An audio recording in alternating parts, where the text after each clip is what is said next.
Ya lo tenemos allí. Por ahora, el último, y nos agarra justamente con la noticia de este domingo de la huida del dictador Bashar al-Assad, que por cierto, Rusia prácticamente le quitó el poder al Assad, ¿no?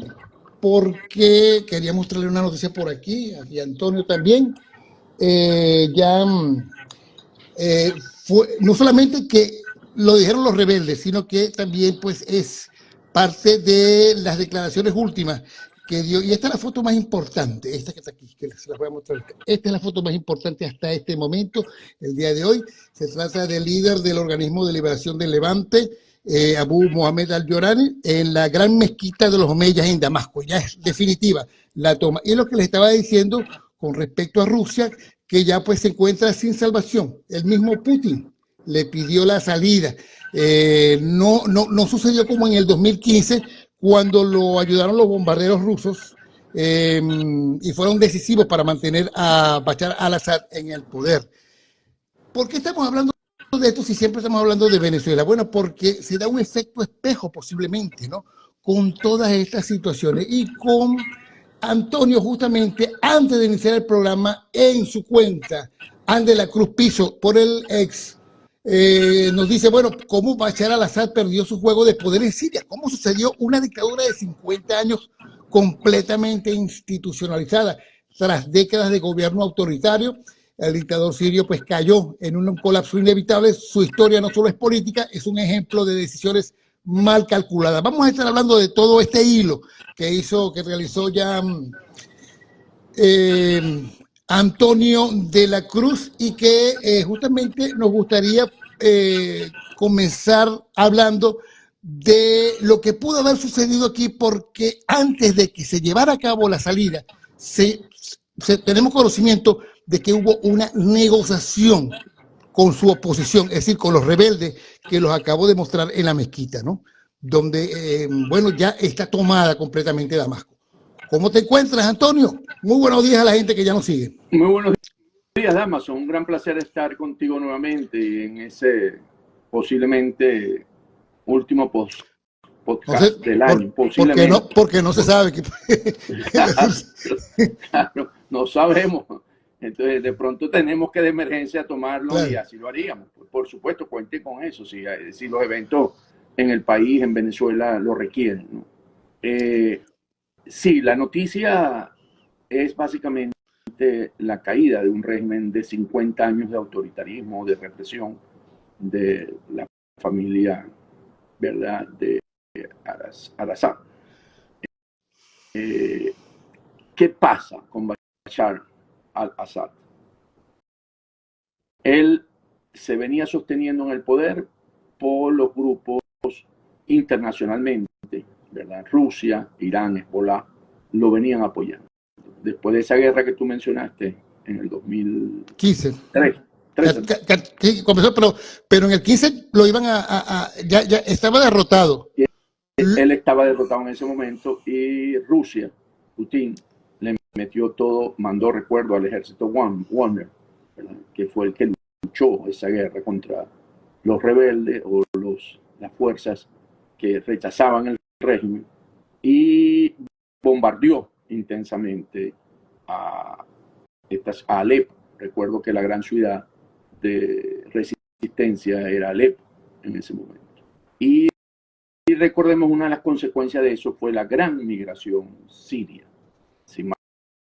Si hay algo que se compara mucho a éxodo venezolano, es con el éxodo sirio. El éxodo sirio dio o da como unos 8 o 9 millones también de sirios que han dejado su país. Y eso básicamente generó esa consecuencia. Y se sostuvo a sangre y fuego, con una mano de hierro en ese sentido.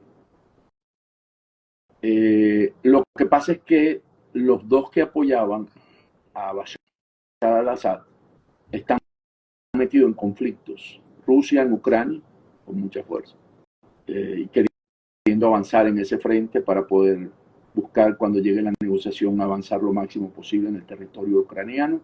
E Irán, sabemos que la guerra es esa que tiene de proximidad, Hezbollah, ¿verdad? Hamas, han sido realmente abatidas por el gobierno de Netanyahu y ha tenido consecuencias directamente para Irán.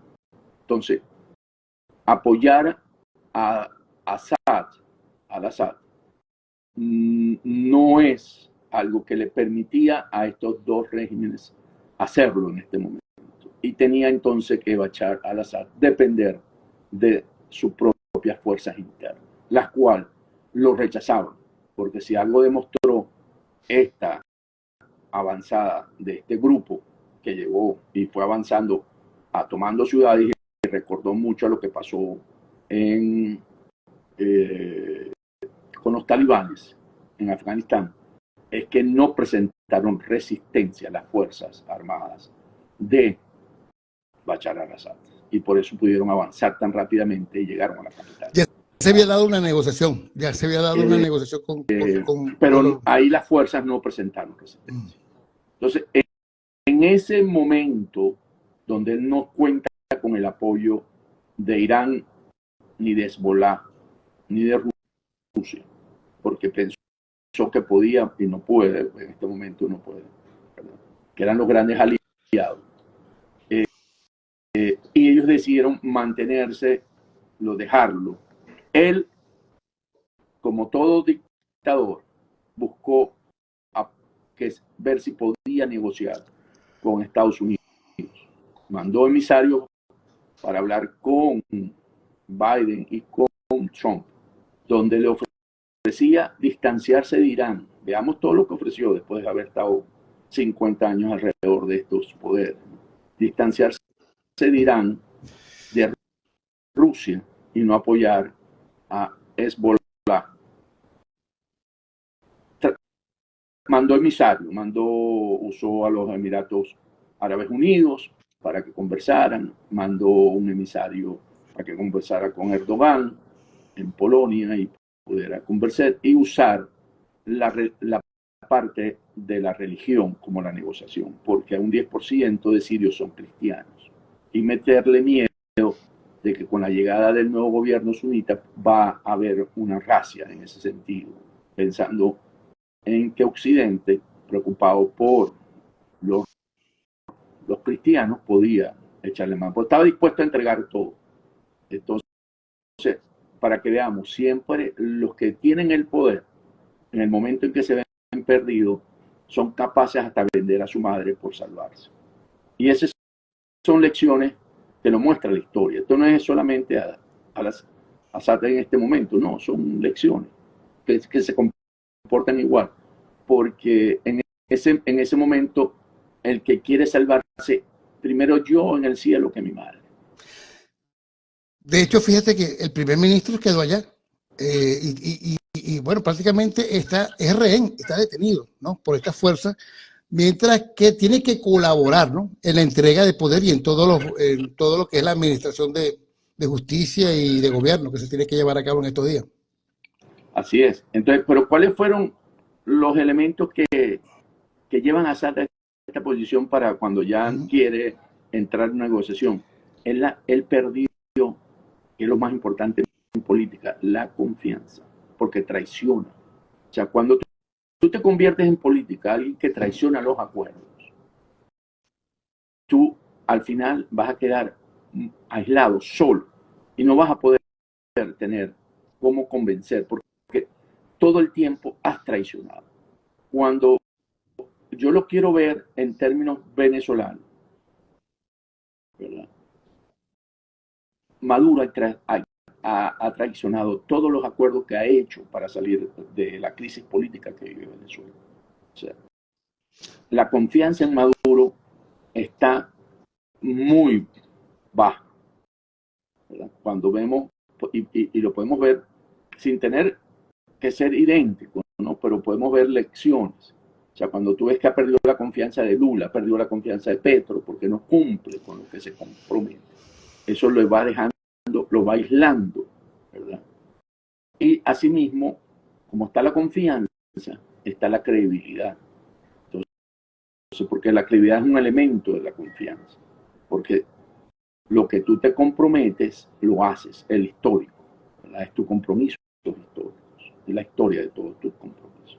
Entonces, cuando alguien dice que se está sustituyendo una dictadura por otra dictadura, puede ser que sea cierto. Él ha prometido ir el nuevo líder, es cierto que tuvo un pasado conectado con los islamistas, ¿verdad? Sin embargo, en esta avanzada nueva revisó y se ha convertido en alguien nacionalista y sabe que para poder tener estabilidad en el poder va a tener que negociar, no va a poder imponerse a todas las mayorías. Entonces él ha prometido ir a un gobierno de transición para ir después a unas elecciones. Bien, Antonio, quería preguntarte, tocaste un punto importante cuando nombraste a Rusia. Rusia está en conversaciones. Ayer, en esta misma semana, Trump estuvo aprovechando pues el tema de Notre Dame, tuvo una reunión con Zelensky y con Macron, ¿no? Donde está tocando el tema Rusia, justamente, para que salgan del tema de la guerra. Porque Rusia, en estos momentos, a pesar de la imagen que quiere imponer Putin está bastante debilitado. Fíjate que todos los informes señalan que esta caída de hoy de Al-Assad debilita completamente la posición de Rusia en toda esa zona y además, por si fuera poco, la lectura de Washington en este momento es que la huida de Al-Assad es un bofetón para Putin, debido pues que se trata de uno de sus aliados importantes, tan importante como lo es Maduro aquí en Latinoamérica. ¿Tú me escuchas? Te escucho bien, te escucho bien. Bueno, porque hay una que nos está diciendo que no se escucha. Okay. Yo te escucho así perfecto. Yo te escucho perfectamente. Puede ser que sea tema del teléfono de cada quien, ¿no? Porque te estoy escuchando. Ok, entonces, muy importante esa observación, esa acotación tuya, porque si alguien sale también de débil esto, ¿verdad? Una derrota es Putin. O sea, Putin que está buscando cómo llegar, está contando los días para que llegue Trump a la presidencia, para buscar esa negociación con Zelensky, ¿verdad? Con el presidente Volodymyr Zelensky de Ucrania, y poder ocupar los territorios que supuestamente uno no lo conoce, pero la propuesta que se está manejando es una propuesta de que se respeten los territorios ya ocupados por las fuerzas de invasión rusa. Ante este hecho, que no pudo sostener a Bashar al-Assad, Putin también se ve, aunque lo deja caer, pero es por su propia debilidad de Putin. No es porque no quiera, es porque no tiene que... Porque es una papa caliente en este momento para él. No, es que tiene el frente abierto con Ucrania, claro. No puede vivir, si más bien está usando refuerzos de Corea del Norte y drones de Irán. ¿Cómo se va a meter a defender a otro en ese momento cuando si él desvía recursos? Va a ser débil ante la avanzada también de los propios recursos que hoy tiene Zelensky. Recordemos que Zelensky tiene hoy cohetes de largo alcance que pueden llegar a Rusia. Entonces, en ese juego estratégico, se cae. O sea, al ver todo el escenario, sacrifican a Assad. Pero es que lo normal, por eso que cuando uno escucha, no, que Rusia y China apoyan a Maduro, en el momento de la chiquita no lo apoyan porque los países tienen intereses. El interés de Rusia hoy es poder preservar los territorios en Ucrania. Y se cae entonces Assad. Entonces, ¿qué pasa? Que esos son cuentos de camino. Cuando vemos, para ir montando algunas cosas que se pueden considerar con respecto a Venezuela, que Maduro está fuerte. No, Maduro está muy débil, muy débil. O sea, hoy lo demuestra Assad en términos de que Rusia no tiene toda la capacidad de apoyo a sus aliados. ¿Okay?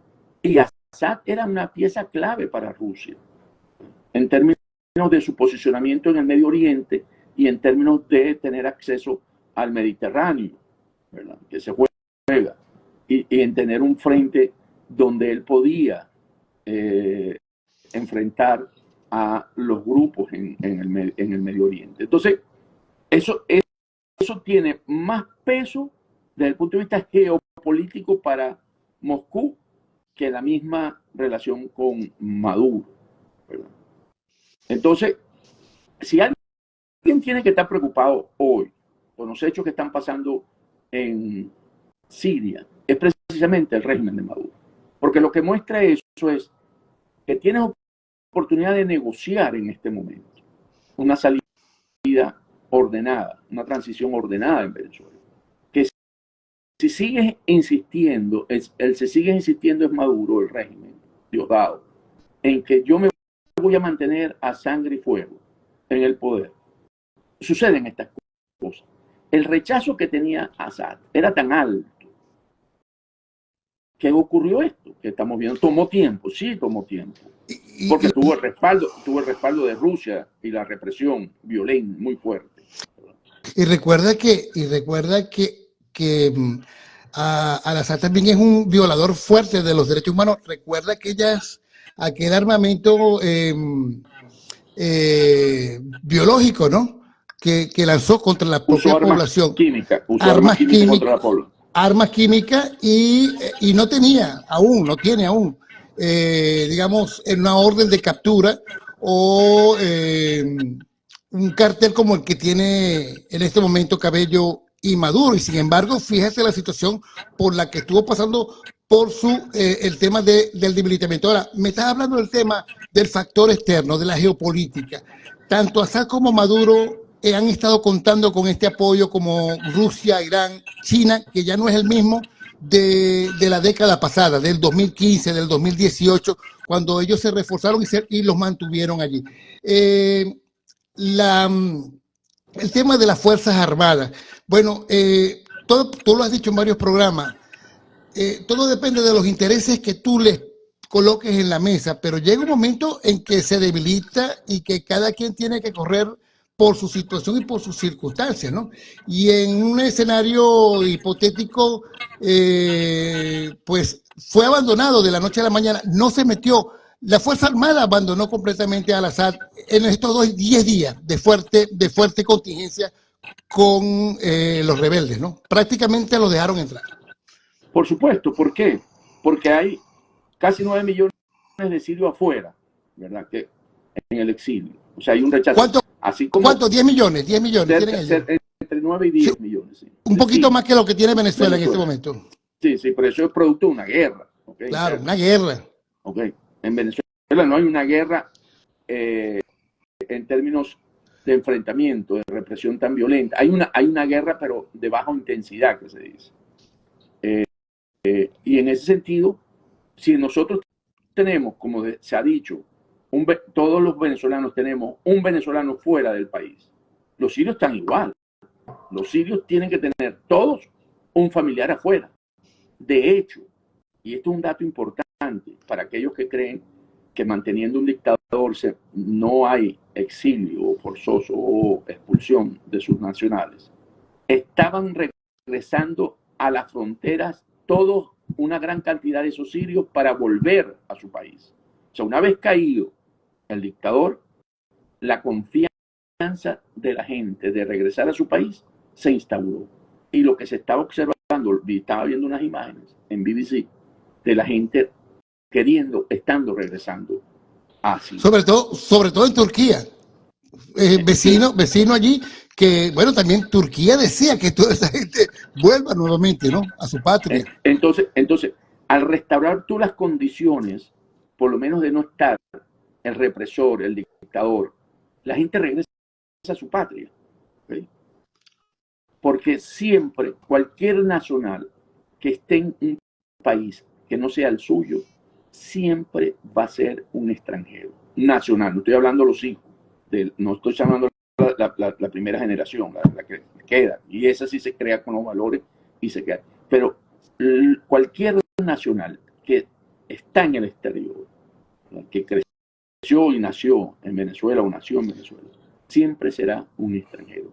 Y eso realmente, por eso es que al mover, al quitar de lo que está actuando y lo que te está prohibiendo estar en tu país, la gente busca regresar, ¿verdad? Y esa es una de las medidas si queremos bajar el éxodo venezolano o Y la minimizarlo, migración. minimizarlo Sí, también. si lo quieres Que la gente vuelva. minimizar, si lo quieres bajar, minimizar. La mejor política, y la podemos llamar, vamos a hasta ponerla así porque estamos en Navidad y tal, estamos hablando. La mejor política pública, la que no es pública, para que no digan los chat, en lo que chatean, es que los regímenes autoritarios no sigan actuando, porque son los que generan las causas para que un pueblo se vaya de su país. Bueno, entonces, cuando tratan lobistas de decir que si Venezuela tiene una mejor producción petrolera porque va a tener ingresos y que eso va a permitir que ¿verdad?, el éxodo de los venezolanos disminuya, totalmente falso, porque esa no es la causa raíz. La causa raíz del éxodo venezolano no hay una parte económica, pero no es la principal. La principal es política. Es una dictadura con terrorismo de Estado en la que la gente, ¿verdad?, no encuentra un futuro en el país y sale a buscar, atravesando, a pesar de todos los riesgos, el estrecho de Dairén, ¿verdad?, el tapón de Dairén. Entonces, yo creo que por eso dijimos al inicio, si alguien tiene que estar preocupado hoy con lo que ha hecho esto, es el régimen de Maduro. Que por Porque cierto, sabe que tiene a Rusia y tiene a China y tiene a Irán, aunque China no está actuando en este momento en esa área. Tiene a Rusia e Irán, que en un momento determinado, un gran aliado de ellos lo dejaron caer. Por cierto, que no se han pronunciado. Has tocado el tema, fíjate, dentro de este efecto espejo del factor externo, la geopolítica, fíjate lo que ha sido el éxodo, la diáspora, la movilización masiva. También el tema de la corrupción interna, que en ambos países también tienen su efecto espejo, porque ambos pues tienen el exceso, digamos, de alguna u otra manera, el colapso genera un quiebre, ¿no?, dentro de la estructura, y lo hemos visto tanto en lo que ha pasado en Siria como en Venezuela. Pero también el mito de la invencibilidad, ¿no? Se rompió. Todo el mundo creía que Assad era invencible, que era un hombre difícil de remover del poder. Fíjate cómo, por ejemplo, en los programas de Diosdado Cabello se muestra como con cierta invencibilidad, como que imposible que un personaje como esto, con esa autoconfianza que se auto que pone en manifiesto, cree que es imposible. Y esto es un factor que utiliza mucho las dictaduras, ¿no? El tema de la invencibilidad, este mito que yo creo que se rompió ya con Al-Assad y que podría suceder también con los efectos de la dictadura en Venezuela. Totalmente. Cuando un pueblo decide que se acabó el periodo de la opresión, ¿verdad?, y lo enfrenta con confianza, credibilidad, con fuerza, con moral, no hay cómo detenerlo. O sea, esa es otra lección que nosotros tú ves generalmente que se repite en la historia. O sea, cuando los pueblos toman esa decisión, no hay cómo detenerlo. Es cierto, hay riesgo con este movimiento que surge, pero él tendrá que evaluar muy bien, porque cuando llega tiene que estabilizar, tiene que reestructurar, porque tiene todo eso, porque tiene más de 50 años. Un poco lo que siempre dice, que todos los poderes públicos están captados y que todos obedecen al régimen. Bueno, eso tenía, como lo estás señalando tú, Bashar al-Assad. O sea, todos los poderes estaban controlados por él. Pero en el momento en que eso se voltea, no hay cómo detenerlo. O sea, y van a tener que montar todas las nuevas estructuras para poder avanzar. Porque si no es el caso de Afganistán, que los afganos habían gobernado y regresaban, ¿verdad? No, esto es algo, con su papá son 54 años que han estado en el poder. No ha habido otro régimen. Entonces, esto no es una generación, entonces son 2 generaciones y casi 3 generaciones que han estado bajo este régimen, estos regímenes. Entonces, aquí realmente no hay cómo, cuando un pueblo toma la decisión, les tomó tiempo, como lo señalaste, vamos a tomar 2014, 2024, que fue cuando estuvieron más cerca de tomarlo, ¿verdad? ¿Te acuerdas? La primavera árabe sucedió en Egipto, Pero sucedió. cuando estuvieron más cerca para tomar el poder nuevamente, ¿no? Como lo señalaste, que usaron las armas químicas. Bueno, pasaron 10 años. No, pero 10 años porque es que de verdad a ellos los demolieron. O sea, lo que hizo el Wagner, la empresa de mercenarios ruso en Siria, fue atroz. O sea, ellos mataron sin compasión y la Fuerza Aérea destruyó ciudades completas. En Rusia. Mira, y yo te quiero decir que esos delitos no prescriben, independientemente que les den asilo o vayan a estar en Rusia, ya desprovisto del poder, ya sin la investidura, pues de alguna u otra manera les toma garra, ¿no? La Sí, justicia, de alguna u otra forma. Es imposible que puedan escapar de toda esta situación. Mira, pero el tema fundamental de lo que nos teníamos planteado como conversación era justamente la controvertida juramentación, lo jura hasta el final Maduro, que va a estar allí el 10 de enero, que todo está preparado y se va a sostener en dentro de Miraflores. ¿Cómo ves tú con este panorama geopolítico que no ha terminado el 2024, pero se estila bastante conflictivo para el próximo año? ¿Cómo ves tú esa situación con Trump allí, con el debilitamiento de Putin? Fíjate toda esta situación con los derechos humanos. Lamentablemente nos llega la noticia, no tengo el nombre, pero uno de los niños, de los jóvenes, que escribió una carta diciendo justamente que no soportaba el trato y la manera como la brutalidad de este régimen de Maduro dentro de las cárceles a estas personas que son inocentes, ¿no? Y bueno, lamentablemente se suicidó. La niña, después que Cabello dijo que no habían niños dentro de las cárceles, pues le dan la libertad a esta niña de 16 años después de casi 4 meses, ¿no? Donde pudo haber visto lo peor. Todavía no puede abrir la boca, pero esto es una situación de peso que, a ver, es difícil dentro del panorama que le toca el próximo año tratar de imponerse en una juramentación que de por sí se nota, y, ¿cómo lo diríamos? Indefinida todavía, ¿no? De parte de Maduro para el 10 de enero. ¿Cómo ves tú ese escenario en caso tal de que sea él el que se juramente? Si Maduro sigue persistiendo en juramentarse el 10 de enero, a pesar de todo esto que estamos hablando, él se debería ver reflejado en la huida de Assad. Porque las condiciones en Venezuela, en donde él tiene un alto rechazo.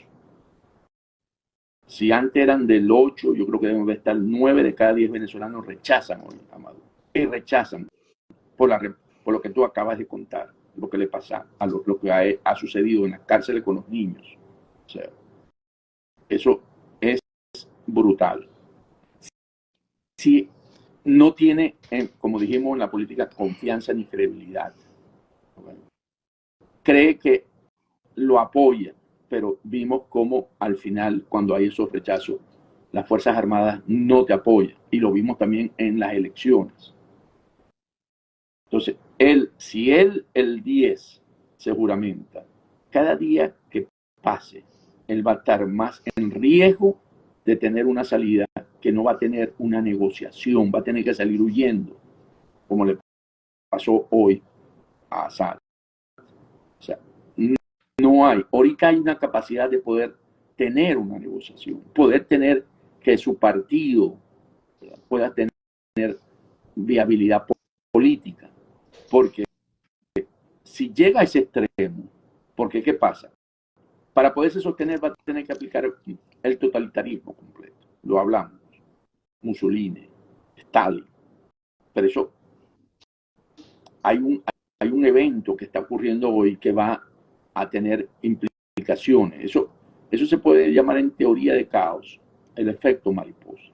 Que dice así, el aleteo de una mariposa en Nueva York se siente podría causar un tifón en Hong Kong. Entonces, no es que sucede igual, sucede con las características de lo que está pasando en Venezuela, pero tiene consecuencias. Y ahí es donde precisamente podemos verlo. O sea, aquí lo que deberíamos estar buscando, todos los venezolanos, tanto los que están hoy con el régimen como los que están en la fuerza democrática donde ganó la voluntad, es respetar la voluntad popular, la soberanía popular, juramentar el 10 de enero al Mundo González Urruti y manejar una transición democrática para que pueda seguir bajo una conducción donde la sociedad, los venezolanos, decidamos el futuro. Porque vienen los eventos que todos sabemos, electorales, vienen elecciones de Asamblea Nacional, vienen gobernadores, entonces tú puedes ir avanzando en esa reconstitución de lo que debe ser la Venezuela democrática, lo que va a ser la Venezuela democrática, y seguir marchando en ese, para poder convertir al país a la vuelta de un corto plazo en lo que realmente se merece, que es un país libre, democrático y usando todo próspero, porque tiene todos los recursos para hacerlo. Entonces yo creo que esto debe darle lo que se llama una llamada de reflexión al régimen. No sentirse de que nosotros sí podemos porque nosotros tenemos controlado mucho más la situación. Y si lo vemos de la perspectiva, vamos a ponerlo para que veamos, porque el que puede estar diciéndole eso a Maduro es Diosdado. Eso se lo decía también Jorge Rodríguez a Maduro. No te preocupes, nosotros tenemos controlado el proceso electoral.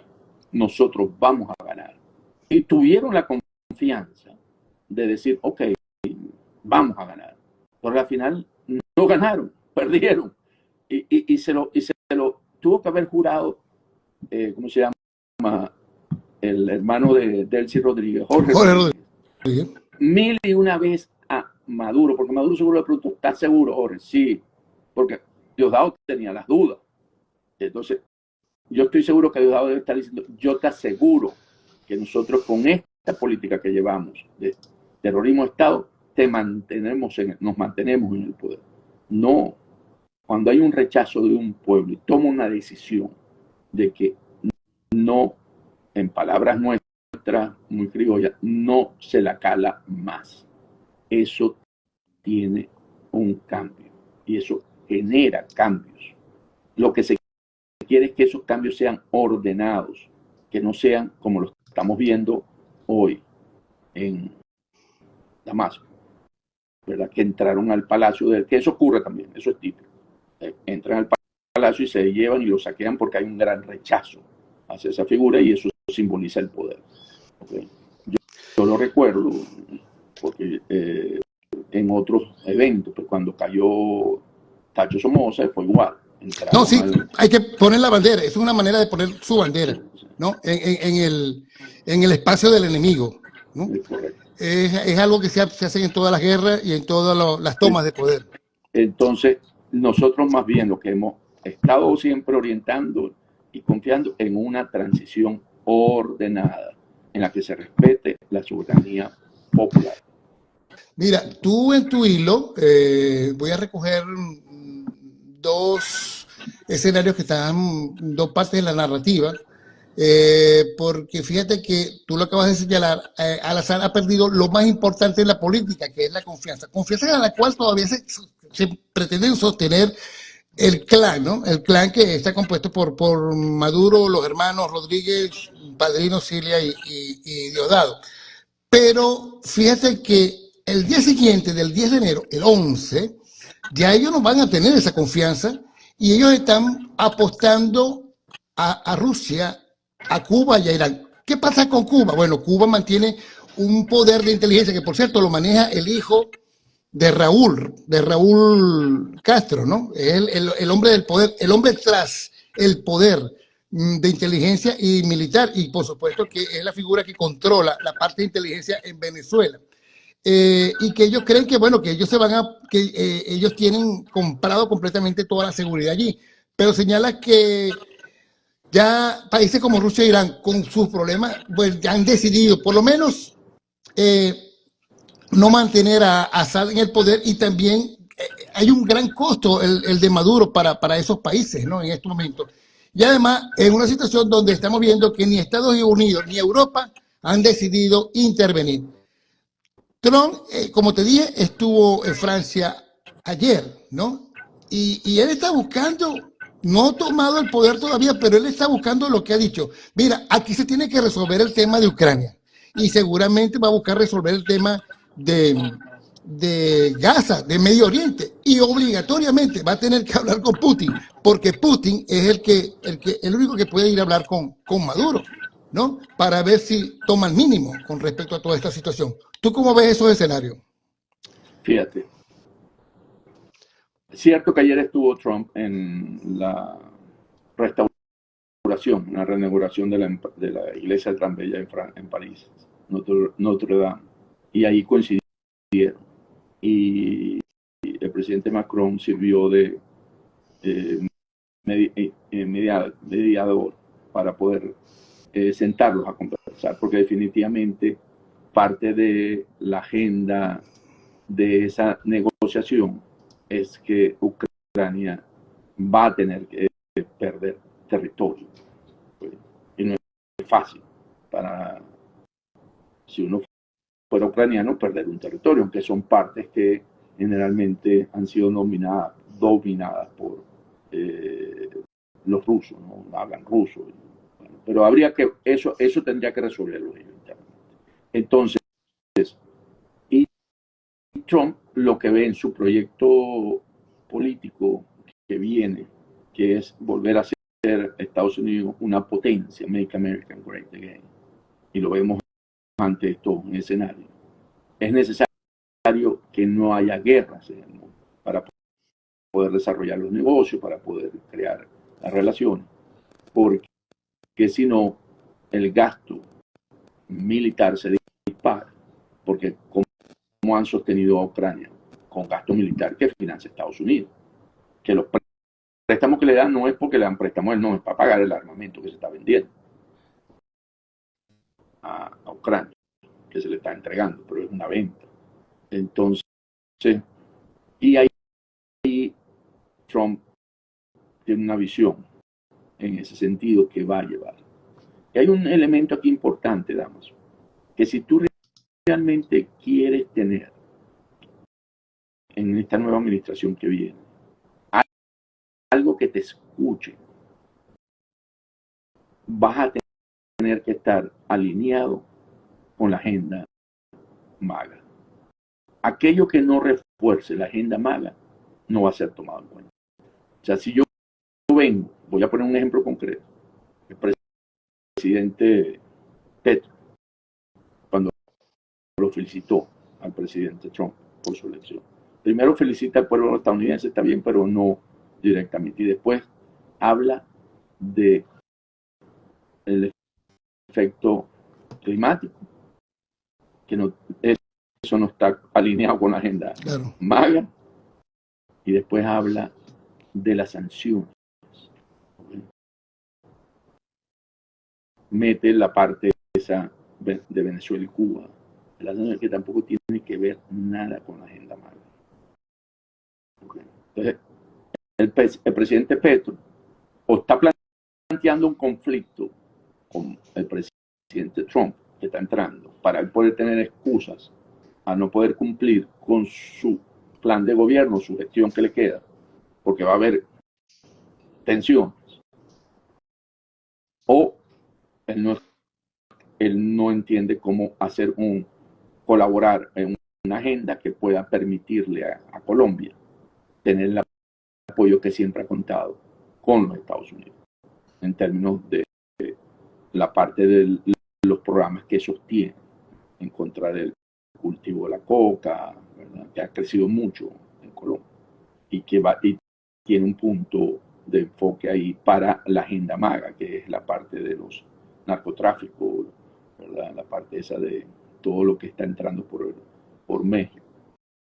Entonces, cuando tú ves eso, que son la agenda de seguridad, que la plantea, y así lo plantea Trump, entonces es lo que pudimos ver que se estaba trabajando en Francia, y Macron permitiendo los encuentros. Claro, porque a Europa también le conviene la paz, sobre todo el próximo año. Y además, es uno de los más interesados. Y el tema del combustible, el petróleo, la situación de este invierno que no ha sido fácil para algunos de estos países, y el tema del cereal. Mira, ¿y cómo estás viendo tú a Trump? Fíjate que, ¿cómo estás viendo tú a Petro? Petro ha salido criticando un poco, ¿no?, a Maduro con respecto a diferentes temas, pero principalmente no lo considera una democracia. Pero, ¿tú crees que forma parte de un guión tratando de convertir al mismo Petro en una figura de liderazgo dentro de estos países para hablar con Trump, o realmente la situación no está verdaderamente, no hay entendimiento entre ambos mandatarios?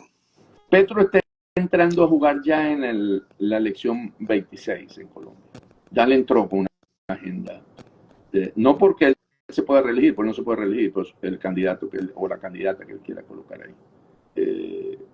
Y él, por eso te digo, abre unas tensiones con Estados Unidos para poder aglutinar a toda la izquierda, nuevamente alrededor de su figura, cuando él plantea el ambiente, el impacto ambiental, la parte de las sanciones, y por lo tanto relanzar su proyecto político y aglutinarlo, porque ahorita tiene también tensiones internas en sus acciones políticas, y marca con Venezuela una posición donde dice no es democracia, porque sabe que puede ser un elemento usado contra él.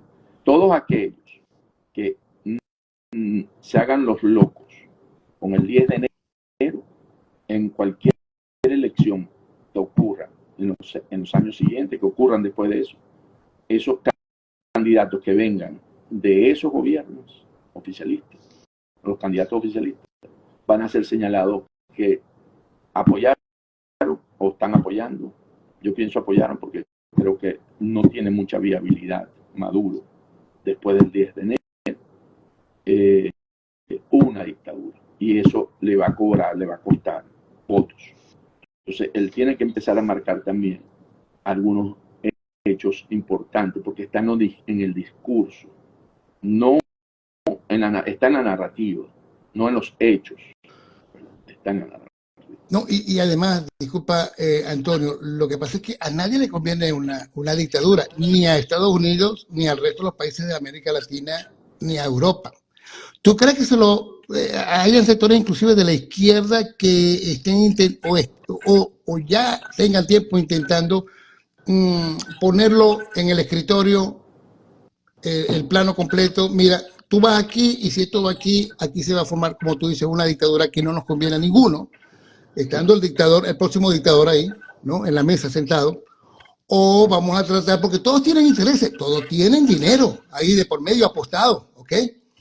Y además penas y espadas que penden sobre su cabeza. Hay negociadores como por ejemplo Zapatero. ¿Tú crees que de repente Zapatero, Lula se ha echado hacia atrás, pero bueno, Petro, hay figuras que querrán hacerle ver a Maduro las inconveniencias de su plan? Sí, yo creo que alguien que, o sea, lo que estás planteando es que alguien que no sea Diosdado, ¿verdad? Que es el que le está alimentando en su cabeza. Sí, otra figura. ¿Verdad? Que le digan, mira, no nos metamos por ese camino, negociemos, tenemos buenas condiciones para negociar en este momento. Para mantener sus intereses. Y para mantener los intereses. O sea, alguien podría ser Zapatero. Zapatero definitivamente podría ser un buen interlocutor. Lo ha demostrado, además.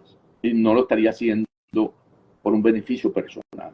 O sea, él hace todo por un beneficio personal, pero también lo está haciendo por ellos. ¿Okay? O sea, lo está dándole. O sea, no lo está viendo de una manera solamente de él. Lo está viendo como una viabilidad hacia el futuro. Zapatero podría ser uno. Lula, pero Lula consideró que ya seguir, lo estaba tratando de hacer. Él lo trató de hacer cuando él, pero vio que él tenía unos costos internos con el Partido de los Trabajadores, y entonces dijo, me quedo hasta aquí, no nos metamos mucho más profundo. Por cierto, hay una pregunta interesante. ¿Cuál? Que si los embajadores en Caracas, porque ahí mandaron una circular a los correcto, deben presentarse en la toma de Maduro. Yo creo que con el hecho de Assad, definitivamente Occidente, y aquí estamos hablando de los embajadores de la democracia, no deberían estar presentes en ese acto.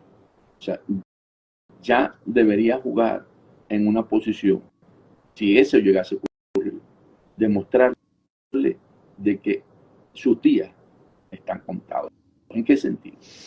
Irán ahí los embajadores que lo apoyan a él. Sí, a lo mejor envían a algunos, pero yo no creo que ni va a ir Putin, ni va a ir el presidente de Irán, ¿verdad? Ni va a ir Xi Jinping. O sea, lo que el nicaragüense va a ir, ¿verdad? Ortega va a ir, con toda seguridad. Y Cuba es gobierno ahí. Y Cuba va a ir. O sea, Canel va a ir. Pero tú sabes la amenaza. Y posiblemente comete el error la Sheinbaum, la presidenta de México, de ir. Comete el error. Bueno, pues entre su arrogancia. Eso sería un error. Porque ellos son independientes. Pues, ok. Petro no va a ir por lo que hablamos. Tiene consecuencias políticas para él. Lula no va a ir por lo que hablamos. Entonces, yo creo que en ese momento hay que sacarle la silla de Occidente. Y decir, no estamos representados. Mira, que él va a romper relaciones con todos esos países. Que las rompa. Vamos a ver si las toma. Si las tiene cuadradas para romper. Claro, para aislarse más. Porque creo que ante lo que está sucediendo en Siria, él tendría que pensar, porque estamos muy cerca. Hoy es que 8 de estamos a 32 días. Ok.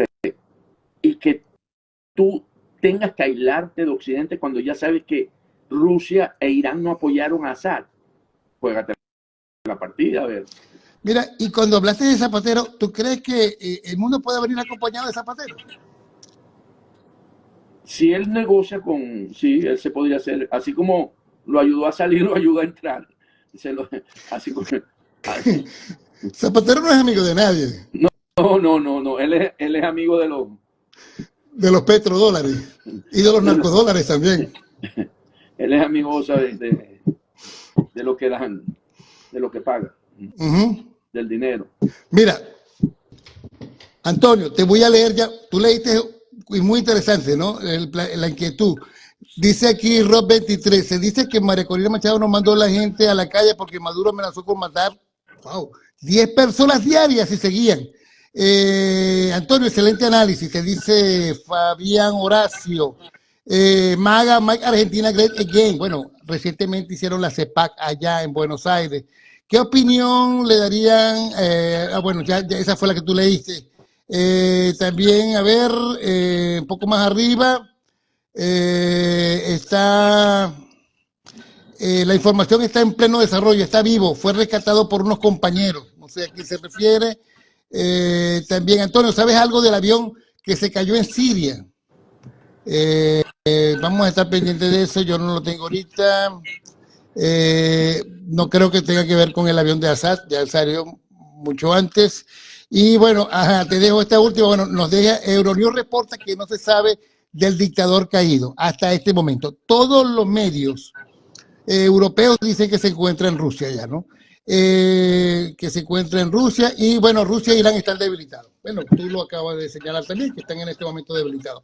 Para cerrar, Antonio, A ver, ¿qué nos Yo podría decir? cierro primero con ese rojo tuyo de Navidad, que Navideño, navideño. navideño, pues. Y cierro también, porque como estamos en una parte navideña, que hoy recibí, yo confío que sea válido, sea verdad, pues, porque no lo recibí por parte de la cuenta de María Corina Machado, pero ella me envió una oración que pide que la leamos todos los venezolanos. La leí, es muy linda, muy bonita. Yo te la voy a pasar si tú no la tienes para que la publiques en tu página web, porque en estos días de Adviento es donde también tenemos esa oportunidad de reencontrarnos con la espiritualidad, con el alma, ¿verdad? Con el nacimiento del Redentor, del Niño Dios. Y creo que eso también nos ayuda. O sea, todo que podamos hacer ayuda. Y en estos días yo creo que eso también nos une, nos ayuda. Y si no nos volvemos a ver, pues yo creo que podíamos vernos, si hay eventos, si hay una negociación importante, nos vamos a ver. Claro, nos llamamos y salimos O sea, y lo publicamos. deseémosles a nuestro, ¿verdad? Porque nos han escuchado, ¿verdad? Por todo el año, que la pasen muy bien en unión de su familia, si no nos volvemos a ver.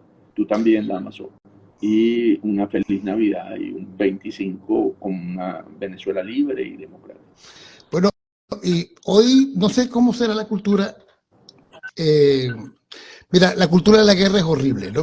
De todas maneras, 14 años de guerra devastan cualquier, no solamente el área, sino también el alma, ¿no? Y las separaciones, y como tú lo dices, tenemos 8 millones de una diáspora intensa, ¿no? Ellos tienen quizás 9, 1 millón más, pero lo suyo ha sido bombardeo y todo eso. Pero una alegría grandísima cuando veo la manera como se celebró desde temprano en la madrugada en las distintas ciudades sirias, después que los rebeldes pues prácticamente tomaron la capital, Damasco, ¿no? Vi uno de los grafitis que decía, te llegó la hora, doctor, ¿no?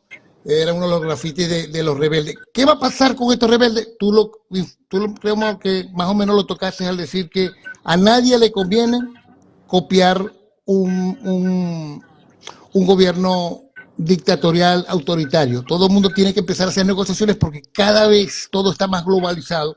Y lo digo en el sentido de que cada grupo se hace respetar y es imposible ahora someter, ¿no? a culturas y es imposible dejarse someter tampoco, nadie quiere dejarse someter.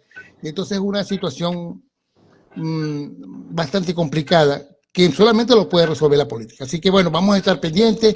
Muchísimas gracias a la gente por estarnos escuchando, por acompañarnos. A ti, Antonio, vamos a seguir con estas conversaciones para el próximo año. Y bueno, despedirnos, ¿no? Desearle feliz Navidad a todos. Muchas gracias. Bueno, Gran amigo, abrazo. igualmente, amigo, muchas gracias por tu sintonía. Hasta luego. Gracias, Antonio. Gracias.